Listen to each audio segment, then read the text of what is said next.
오늘은 NE555에 대해서 알아보겠습니다. NE555는 정말로 유명한 IC입니다. 이게 우스갯소리로 세상에서 가장 많이 팔린 IC라고도 자주 소개가 되곤 하는데요. 그 정도로 사용하기가 편하고 여러 분야에 응용이 가능하다는 이야기가 되겠죠. 오늘 영상을 보시면서 이 NE555에 대해서 한번 공부를 해보시고 관심이 있으신 분들은 직접 회로를 만들어 보셔도 좋고요. 그리고 이거에 대해서 저뿐만 아니라 설명하고 있는 자료들이 인터넷에서 쉽게 찾아보실 수 있으니까요. 한번 공부해 보시고 이걸 가지고 또 만들어 보시면 그 과정에서 여러분들이 그냥 영상을 통해서 공부하시는 것보다도 더 많이 배우고 익히실 수 있을 거라고 생각합니다. 그러면 이제 NE5가 어떻게 작동하고 그거를 이용해서 설계할 수 있는 회로는 어떤 식으로 작동하는지 말씀드리겠습니다. 자, NE5라는 친구는 여러분들이 데이터 시트를 보시면은 얘가 타이머 IC로 소개가 됩니다. 사용이 쉽고요. 상당히 저렴한 가격을 가지고 있습니다. 다양한 응용 분야에서 사용을 할 수가 있어요. 우리가 어떤 전자회로를 작동을 시킬 때 시간에 의해서 일정하게 작동을 하게끔 하고 싶거나 아니면 특정 어떤 조건에만 작동하게끔 하는 회로를 설계하고 싶을 수가 있잖아요. 이제 이러한 경우에 이 NE5를 사용할 수가 있습니다. 자, 이 친구는 가격이 저렴한데 다리가 8개 가지고 있어요. 이 8개 다리의 주변 회로에 이런 식으로 저항이나 캐패시터를 이용을 하면은 우리가 원하는 작동을 하게끔 하는 회로를 상당히 간단하게 설계할 수가 있습니다. 대표적으로 가장 많이 사용하는 두 가지 모드가 있는데 첫 번째 모드는 어스터블 모드입니다. 이 어스터블 모드는 우리말로는 비안정 모드라고 부르는데요. 제가 방금 설명드렸던 이 일정하게 어떤 특정한 작동을 수행하게끔 할 때 이용을 합니다. 그리고 두 번째로는 모노스테이블 작동인데요. 이거는 우리말로는 단안정 모드라고 부릅니다. 이 친구는 방금 말씀드렸던 것 중에서 두 번째, 어떠한 특정 조건에 그거를 트리거로 입력을 받아서 특정 시간 동안 출력을 내보낸다든지 그런 식으로 작동을 수행할 때 이 단안정 모드를 이용해서 회로를 설계할 수가 있습니다. 그러면 각각의 모드에 대해서 어떤 식으로 작동하는지 알아보고 예시 회로를 소개해 드리겠습니다. 비안정 모드와 단안정 모드를 설명드리기에 앞서서 이 NE5가 어떻게 구성되어 있는지를 먼저 알아보면 좋겠죠. 자, 얘는 다리를 8개 가지고 있습니다. 그래서 각각의 핀 번호와 각각의 기능에 대해서 정리해 놓은 표가 이제 여기 우측에서 보시는 자료가 되겠습니다. 1번은 그라운드 핀이고요. 전원 입력 핀은 8번인데 IC에 따라서 공급할 수 있는 구동 전원 범위가 이런 식으로 상당히 넓습니다. 많이 사용하는 5V를 인가할 수도 있고 아니면 12V 전압을 인가해서 사용하실 수도 있어요. 그리고 2번 핀은 트리거 핀인데 요거는 이제 왼쪽이랑 제가 뒤에서 설명해드릴 내부 회로의 동작 원리를 같이 이해하시다 보면 각각의 핀 번호들이 이제 알아서 이해가 되실 겁니다. 왼쪽에 있는 이 구조도를 먼저 한번 같이 보겠습니다. 자, 여기에 보시면 내부에 두 개의 비교기가 있다는 게 가장 큰 특징이고요. 여기에는 이 RS 플립플롭이 있습니다. 그리고 이 비교기에 입력되고 있는 이 기준 전압 회로를 보니까요. 여기에 OK, OK, OK 이렇게 3개가 사용된 것을 알 수가 있어요. 자, 이런 식으로 OK 저항이 3개가 사용이 되었습니다. 이것 때문에 이 IC의 이름이 NE5라고 명명을 하게 되었습니다. 자, 여기서 이 OK 저항 3개를 이용해서 어떠한 회로를 구성하게 되냐? 자, 이 VCC는 4.5에서 16V를 입력할 수 있다고 했습니다. 그러면 이 입력하는 전압에 신경 쓰지 말고 그냥 이 전압을 우리는 VCC라고 한번 해볼게요. OK 저항 3개에 의해서 분압 회로가 형성되는 거랑 마찬가지이기 때문에 여기 이 아래쪽 비교기에 플러스 단자에 입력되는 기준 전압은 몇 볼트가 될까요? 3분의 1 VCC가 되겠죠. 자, 그리고 위쪽에도 마찬가지로 비교기가 있는데 위쪽의 비교기에 마이너스 단자에는 기준 전압으로 3분의 2 VCC가 입력이 됩니다. NEO라는 친구의 동작 원리를 이해하시려면 여러분들이 이 두 개의 비교기와 여기에 있는 이 RS 플립플롭의 동작을 이해하는 것이 그 동작 원리를 이해하는 핵심입니다. 다시 한번 말씀을 드릴게요. 이 아래쪽의 비교기에 플러스 단자에 3분의 1 VCC가 입력이 되고 위쪽의 비교기에는 마이너스 단자에 3분의 2 VCC가 입력이 되고 있는 상태입니다. 비교기의 출력이 리셋 단자 그리고 셋 단자에 입력이 되고 있잖아요. 외부에서 회로를 설계할 때 이 트리거 단자와 스래시홀드 단자의 전압을 조절하면 이 RS에 입력되는 전압을 바꿀 수가 있다는 얘기고, 그것은 RS 플립플롭의 출력이 바뀐다는 얘기가 되겠죠. 그거를 이용해서 출력 전압이 나가기 때문에 우리는 이 외부의 스래시 홀드 그리고 트리거 단자로 입력하는 전압을 바꾸면 이 NEO의 출력을 바꿀 수가 있게 됩니다. 지금 말씀드리면 조금 감이 오지 않으실 수가 있을 거예요. 그래서 이제 좀 더 구체적으로 먼저 비안정 모드를 예로 들어서 동작 원리를 설명드리겠습니다. 자, 비안정 모드 같은 경우는 출력이 이런 식으로 일정하게 하이 로우를 반복해서 작동을 하게 됩니다. 그러면 이 일정하게 작동하는 주기 이런 거를 내가 바꿀 수 있을까 궁금하실 수가 있을 텐데요. 외부에 사용하는 저항이나 캐패시터 값을 조절하면 이 폭을 바꿀 수가 있습니다. 어떤 식으로 작동하는지 그 작동 원리에 대해서 설명을 해드리겠습니다. 먼저 RS 플립플롭 같은 경우는 이 위쪽에서 보시는 진리표와 같이 작동을 합니다. S랑 R 단자로 입력되는 전압을 하이 로우로 구분했을 때 S가 로우, R이 로우면 출력은 그대로 유지가 되고요. 셋 단자, 셋이 된다고 합니다. 셋이 되면 출력은 1이 되고 R 단자가 1이 된다는 것은 리셋 된다고 표현을 해요. 리셋이 되면 플립플롭의 출력은 0이 되게 됩니다. 둘 다 하이 입력은 이제 이거는 제대로 된 작동이 아니에요.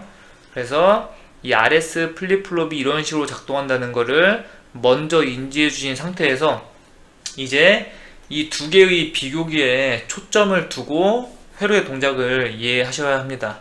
그래서 이제 이 비교기에 어떤 식으로 입력이 되는지 그 부분에 초점을 둬서 동작 원리를 설명을 해드릴게요. 자, 그러면 이제 왼쪽이랑 오른쪽 이거를 같이 보셔야 합니다. 이거는 NEO 내부의 구조도이고 이거를 비안정 모드로서 사용을 하려면은 오른쪽처럼 회로를 구성해서 사용을 해야 돼요. 자, 맨 처음에 이 VCC의 전압이 인가된 상황을 한번 생각을 해보겠습니다. 맨 처음에 0V 아무런 전압이 인가가 되지 않고 있다가 이 IC가 작동을 하기 위해서 필요로 하는 VCC 전압이 딱 공급된 순간이에요. 자, 그러면 그때 회로에서 어떠한 일이 일어나는지 생각을 해보겠습니다. 자, 여기 이 VCC 라인으로부터 이 그라운드 라인까지 형성되어 있는 회로를 보니까요, 여기는 RC 회로가 형성되어 있습니다. 따라서 이 저항값 그리고 여기에 있는 이 캐패시터 값에 따라서 여기 2번 단자와 6번 단자에 인가되는 전압이 이런 식으로 서서히 증가하게 됩니다. 자, 맨 처음은 0V일 거예요. 그리고 전압이 꽉 차면은 VCC가 되겠죠. 완충이 되면은. 그러면 여기 어쨌든 2번 단자와 6번 단자에 인가되는 전압은 시간에 따라서 서서히 증가하게 되는 전압입니다. 자, 그러면은 전원을 키는 순간에 어떤 작동이 일어나게 되냐? 아까 여기에 기준 전압이 있다고 했어요. 아래쪽의 기준 전압은 3분의 1 VCC고 위쪽에 있는 기준 전압은 3분의 2 VCC가 됩니다. 외부에서 회로를 설계할 때 여기 2번 핀이랑 6번 핀을 쇼트 시켜서 전압을 입력하고 있는 상태죠. 자, 이 전압이 맨 처음에는 0V였습니다. 자, 그러면 그때 어떤 작동을 하게 될까요? 이 아래쪽 비교기에 먼저 출력을 보니까요, 플러스 단자에 입력되는 전압이 마이너스 단자에 입력되는 전압보다 높으니까 S는 1이 될 겁니다. 반면에 위쪽 비교기는 플러스 단자에 입력되는 전압이 더 낮으니까 출력은 0이 되겠죠. 자, 따라서 이거는 여기에 해당됩니다. RS 플립플롭이 세트되는 거예요. 따라서 출력은 1이 되게 됩니다. 자, 이 표시는 발을 의미합니다. 출력이 반전된다는 거예요. 따라서 이 출력은 0이 되는데 요것도 반전 표시입니다. 따라서 0이 다시 반전되니까 출력은 1이 되게 돼요. 맨 처음에 이 IC에 밥을 주면은 출력은 하이가 나가게 됩니다. 자, 그럴 때 어떤 일이 일어나냐? 먼저 이 D사지 부분을 같이 보셔야 되는데요. 출력이 1일 때 여기에 있는 이 인버터의 입력은 0이 되고, 따라서 이 트랜지스터는 켜지지 않는 오프 상태이니까 이 D사지 쪽에는 아무런 일이 일어나지가 않게 돼요.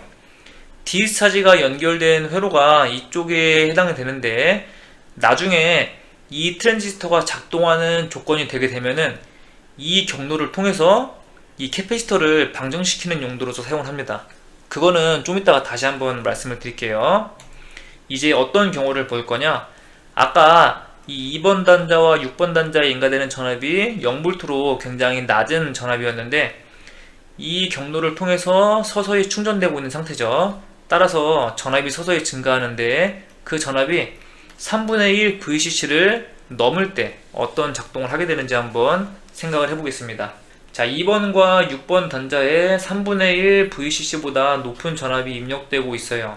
자, 그러면은 먼저 아래쪽 비교기를 보면 이제 S에 입력되는 전압은 0이 되게 됩니다. 왜? 플러스 단자에 입력되는 전압보다 마이너스 단자에 입력되는 전압이 더 높으니까 S는 0이 되겠죠. 반면에 위쪽에 있는 비교기는 여전히 R은 0이 되게 됩니다. 마이너스 단자에 입력되고 있는 기준 전압은 3분의 2 VCC이기 때문에 R은 0이 되는 거죠. 플러스 단자의 전압은 아직 이것보다 더 낮은 상태니까요. 따라서 여기 이 표에서 보면 S가 0이고 R은 0이니까 출력은 기존 상태를 유지하게 됩니다. 따라서 그러한 작동을 요약해 놓은 게 이 2번이 됩니다. 여전히 트랜지스터는 꺼져 있는 상태고요. 캐패시터는 지속적으로 충전을 하게 됩니다. 2번 핀에 있는 전압이 3분의 1 VCC를 넘더라도 비교기의 작동이 하나가 바뀌긴 하지만 출력을 유지하는 작동을 하기 때문에 최종적인 NE55 타이머의 출력은 여전히 하이 상태예요. 자, 그러면 이 전압이 더 높게 충전되는 것을 한번 생각을 해봐야 되겠죠? 이 전압이 3분의 1 VCC보다 높은 전압이 아니라 더 충전이 되어서 3분의 2 VCC를 넘는 경우를 한번 생각을 해보겠습니다. 자, 3분의 2 VCC 전압이 입력이 되면은 S는 당연히 0일 거예요. 자, 그런데 이제 R, 여기 R 단자로 입력되는 전압이 하이가 되게 됩니다. 왜? 마이너스 단자에 입력되고 있는 기준 전압은 3분의 2 VCC인데 스레시홀드 단자로 이것보다 높은 전압이 입력되면 플러스 단자의 전압이 더 높아지는 순간이 되기 때문에 R이 1이 되겠죠. 자, 이러한 동작을 아까 뭐라 했었죠? 리셋된다고 이야기를 한다고 했습니다. 플립플롭의 출력이 리셋되면은 플립플롭의 출력은 0이 되게 돼요. 자, 여기에 바가 있으니까 출력이 1이 나가게 되고, 여기에 또 인버터가 있으니까 최종적인 출력은 0이 되게 됩니다. 따라서 캐패시터가 지속적으로 충전함에 따라서 6번 핀에 인가되는 전압이 3분의 2 VCC를 넘어서면 출력은 로우가 됩니다. 자, 이때 어떤 작동이 일어나게 되냐? 출력이 로우가 되는 순간은 역으로 생각해보면 인버터에 입력되는 전압이 하이인 상태고, 이때 이 트랜지스터를 작동시키는 조건이 되게 됩니다. 자, 이 트랜지스터가 켜지면 그때 이 캐패시터에 충전되어 있던 전하가 이 경로를 통해서 흐를 수 있는 길이 형성이 됩니다. 자, 따라서 여기에 3분의 2 VCC보다 높은 전압이 충전되어 있던 게 이 경로를 통해서 빠짐에 따라서 이 캐패시터 양단의 전압이 다시 0V까지 쭉 떨어지게 됩니다. 그러면 트랜지스터가 켜지면 다시 캐패시터가 방전되게 되고, 캐패시터 양단의 전압이 3분의 1 VCC보다 낮은 전압으로 내려가게 되니까 우리가 맨 처음에 생각했었던 이 1번부터 작동을 다시 반복하게 되겠죠. 따라서 이런 식으로 회로를 구성해서 사용하면 NE55의 출력은 이런 식으로 하이와 로우를 반복하게 됩니다. 이 하이와 로우를 반복하는 주기 혹은 주파수는 여기 저항값에 따라서 그러면 결정이 되게 되겠죠. 왜? 이 RA와 RB를 더한 값은 이 캐패시터를 충전시키는 속도를 결정할 것이고, 여기에 있는 저항 RB는 여기 캐패시터를 방전시키는 속도를 결정하기 때문에 그렇습니다. 따라서 여러분들이 이 NE5의 데이터 시트를 보시면 이런 식으로 이 하이로 유지되는 시간, 로우로 유지되는 시간, 그리고 최종 주기, 그리고 주파수까지 어떻게 결정하는지 이거에 대한 수식을 같이 찾아보실 수가 있습니다. 여기 제가 그려놓은 회로는 여러분들이 실습 삼아서 회로를 꾸며서 테스트 해보실 수 있는 회로입니다. 네, 이쪽에 있는 이 스위치를 작동시키면 이 트랜지스터가 켜지면서 이쪽 방향으로 전류가 흐르게 돼요. 이쪽 방향으로 전류가 흐르면 NE5에 전원을 공급하게 됩니다. 이 회로는 방금 봤었던 비안정 모드 회로와 똑같은 경우인데요. 여기 사용한 R1, R2 이 C값에 따라서 결정된 주파수 혹은 주기가 있으면 그거에 따라서 이 릴레이가 온오프를 반복하게 됩니다. 그래서 비안정 모드는 내가 원하는 주기에 따라서 계속해서 작동하게 하거나, 아니면 외부에서 이런 식으로 특정 조건을 줬을 때 그 순간부터 계속해서 일정하게 작동하게 하는 그러한 회로를 설계할 때 응용하실 수가 있는 회로가 됩니다. 자, 그러면 이제 다음으로 단안정 모드에 대해서 알아봐야 되겠죠. 단안정 모드 역시 비안정 모드와 함께 굉장히 많이 사용하는 작동 방식 중에 하나입니다. 얘는 특정 어떤 조건에 신호를 주면은 그때 일정 시간 동안만 작동하게끔 하는 회로를 설계할 때 이용할 수가 있어요. 이 특정 조건이라고 하면은 경우에 따라서 되게 다양하게 응용이 가능할 텐데요. 뭐 예를 들면은 특정 부분에 온도가 증가했습니다. 자, 그러면은 이 온도가 증가함에 따라서 팬을 작동하게 하고 싶은데 그 팬을 내가 10초 동안만 작동을 하게 해서 이 온도를 식히고 싶어요. 그러면 이 온도가 증가했다는 거를 트리거 입력으로 받아서 그때 NE555의 출력이 팬을 구동하게 하면 이런 식으로 회로를 설계할 수가 있습니다. 어떻게 작동하는지 한번 다시 설명을 드릴 텐데요. 아까 우리가 이 비교기의 동작과 RS 플립플롭의 동작을 한번 생각을 해봤기 때문에 단안정 모드에 대해서는 여러분들이 비교적 좀 더 쉽게 이해하실 수 있을 거라고 생각을 합니다. 마찬가지로 동일한 순서로 이 회로의 동작 원리를 파헤쳐 볼 건데요. 하나 조건이 있습니다. 여기 예시 회로에는 따로 표기가 되지 않았는데요. 이 트리거 단자가 풀업이 되어 있어야 합니다. 풀업이 되어 있어야 한다는 거는 이 트리거가 이런 식으로 그냥 어디 플로팅 상태가 아니라 이 입력이 하이 쪽으로 연결이 되어 있어야 하는 그거를 말합니다. 자, 이 상태에서 회로의 동작을 설명을 해드릴게요. 마찬가지로 전압이 입력된 그 순간을 한번 생각을 해보겠습니다. 0V였다가 5V 이런 식으로 작동을 위한 VCC 전압이 입력이 된 순간을 생각을 해보면 아까와 동일하게 여기에 연결된 캐패시터에는 충전된 전압이 0V인 상황일 거예요. 그러면 그때 이 6번 단자로 입력되고 있는 전압은 0V입니다.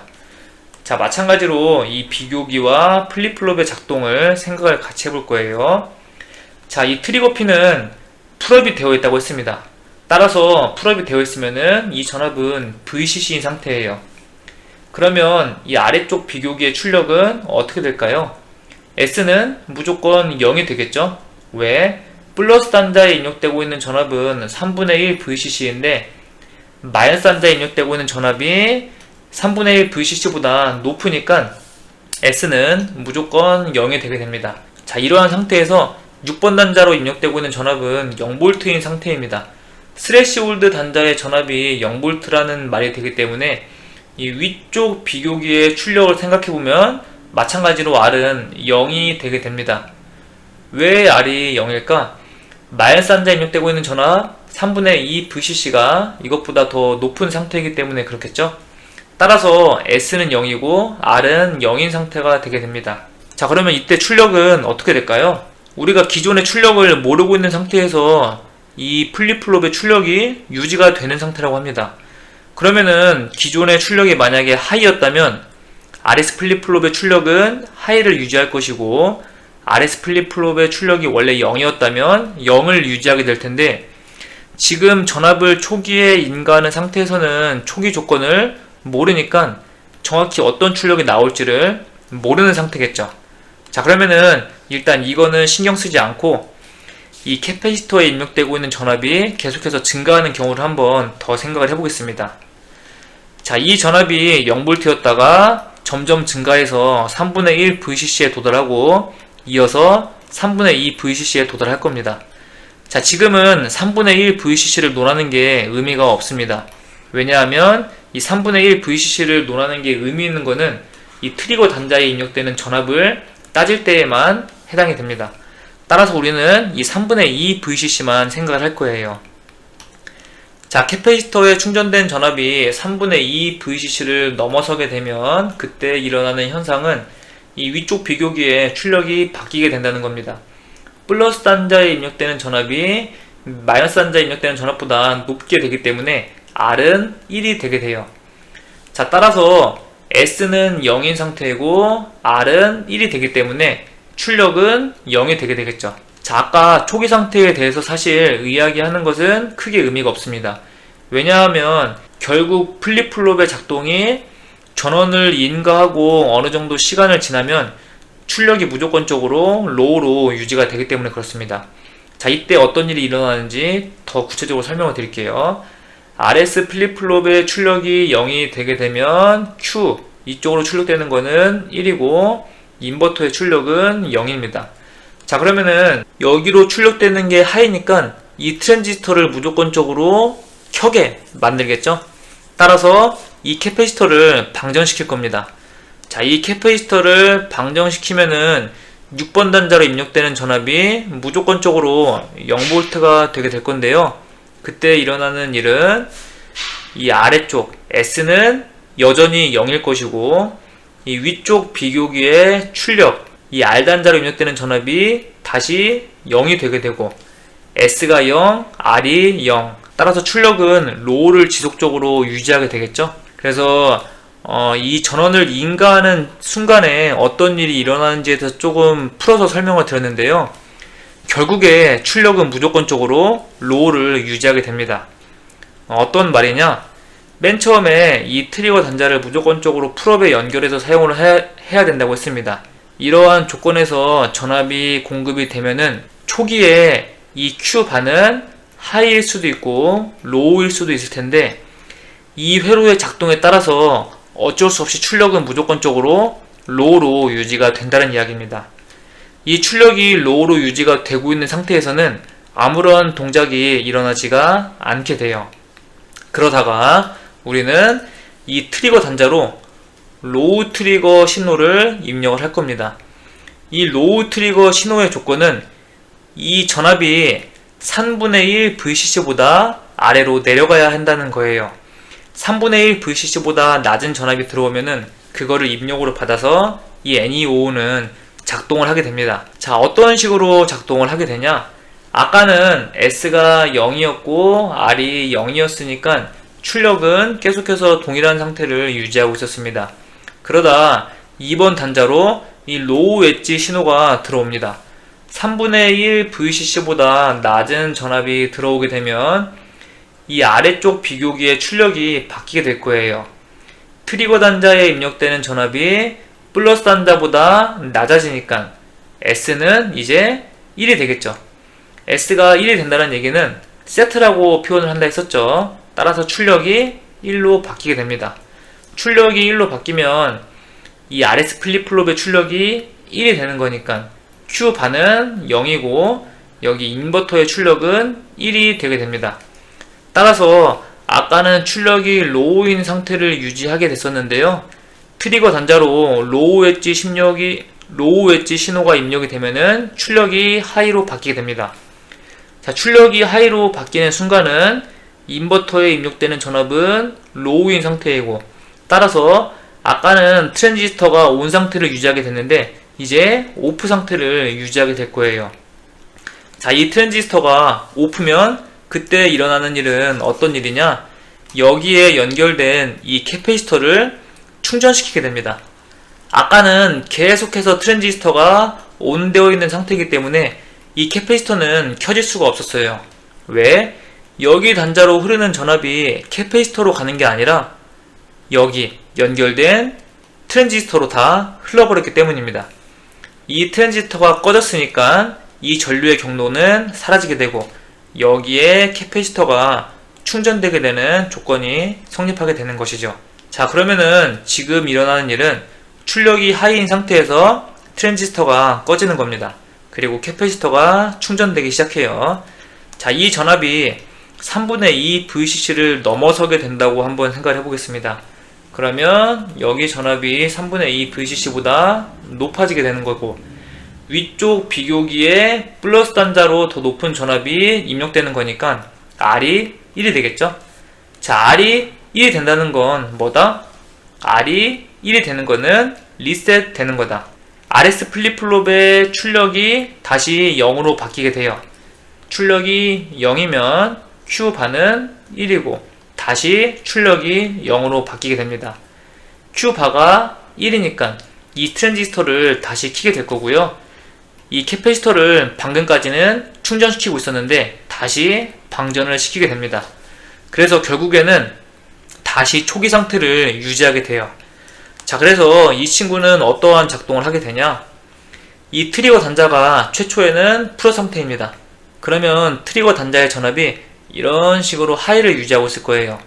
그러다가 3분의 1 VCC보다 낮은 이러한 엣지 트리거 신호를 입력받으면은 그 순간에 이 NE5 타이머의 출력이 기존에는 로우였다가 이 순간에 하이로 바뀐다는 겁니다.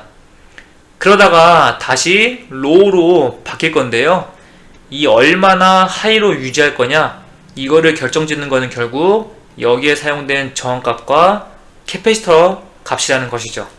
그래서 이런 식으로 내가 원하는 특정 조건에 이 특정 시간 동안만 작동하게끔 하는 회로를 이 단안정 모드를 이용해서 설계를 하실 수가 있습니다. 복잡하게 동작 원리에 대해서 설명을 해드렸는데 실제 여러분들이 회로를 그려서 사용하시는 것은 상당히 간단합니다.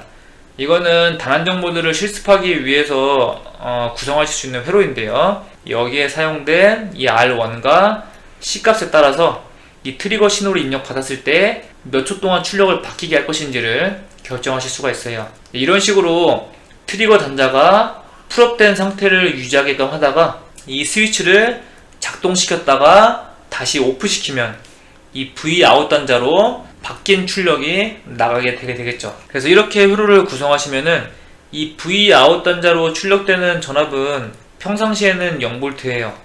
그러면 이 트랜지스터는 꺼져 있는 상태이기 때문에 LED에 불이 들어오다가 이 스위치를 눌렀다가 떼면 트리거 단자로 로우 엣지 신호가 입력되는 것이기 때문에 그때 이 출력 단자로 하이가 출력이 되게 되고 그러면 이 트랜지스터가 켜지는 작동이 성립하니까 LED 방향으로 흐르던 전류가 더 이상 LED로 흐르지 않고 트랜지스터로 흐르면서 LED는 내가 여기서 설정한 시간 동안 꺼지게 되는 이제 그러한 작동을 하게 됩니다.